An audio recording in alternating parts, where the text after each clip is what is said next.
Sure. My name is Greg Walsh. I live here in Baltimore. My background is in human-centered design. My inspiration usually comes from some type of historic piece or something or a function I'm interested in.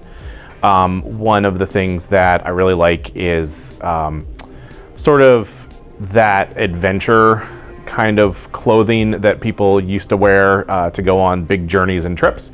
I think that's really interesting.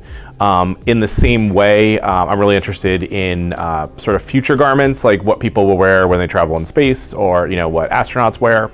So I think my inspiration really comes around that function. Like, what is it that they're trying to do? And then I like to pair it with something historical. The tweed jacket that I have is based off of an Abercrombie & Fitch catalog from 1909. The idea was I had read a lot about that time period. It was Edwardian. I had done a lot of work before with some Victorian clothes, and usually I don't get an opportunity to make men's stuff. So it was a good opportunity for me to look for something that was a men's garment as well as historically based.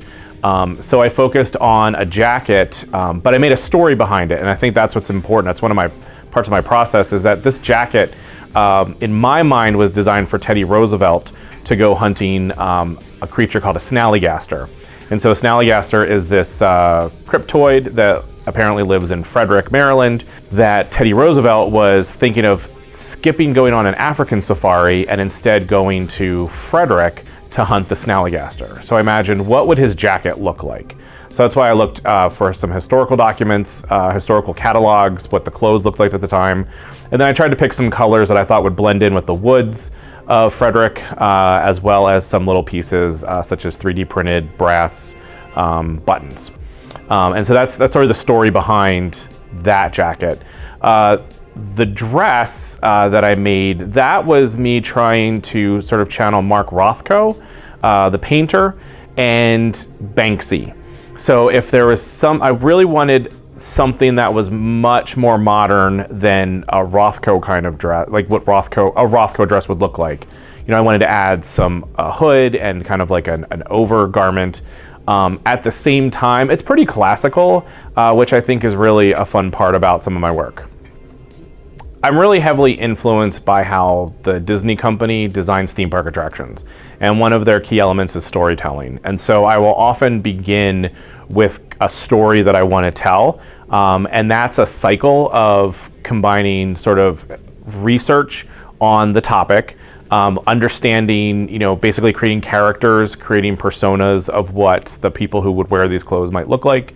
I think about sort of what's going on in that era, be it historical or in the future, try and put that together into some type of story. And then once I have a story, then I start sketching. And I sketch a lot. I use my iPad for all my sketching so I don't lose anything. And I look for fabrics, but I try not to be too heavily influenced at first. I kind of just look for like the silhouettes and shapes.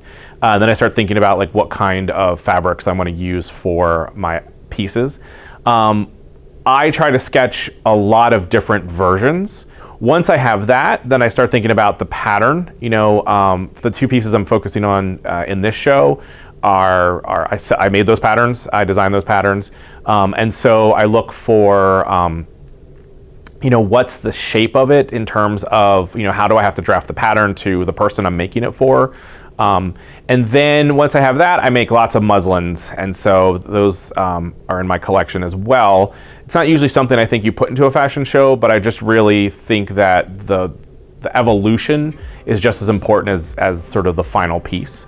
So I do a lot of muslins, I get my shapes right, I get my fit right, and then, I finally start cutting fabric. Yeah, I would say study as much as you can all kinds of topics. Learn about history, learn about math, learn about technology in particular, learn about other design, learn about graphic design. Think about some really cool fashion design over the last 10 years. There's a lot of graphic design in them that goes into their patterns, their fabric patterns, I should say, not the shape patterns. Learn about writing. You know, you have to be a good communicator, and just kind of explore it. And also don't feel like you have to do it yourself. Definitely, you know, find a class, take some different instruction, learn more about the basics so that you can build from there.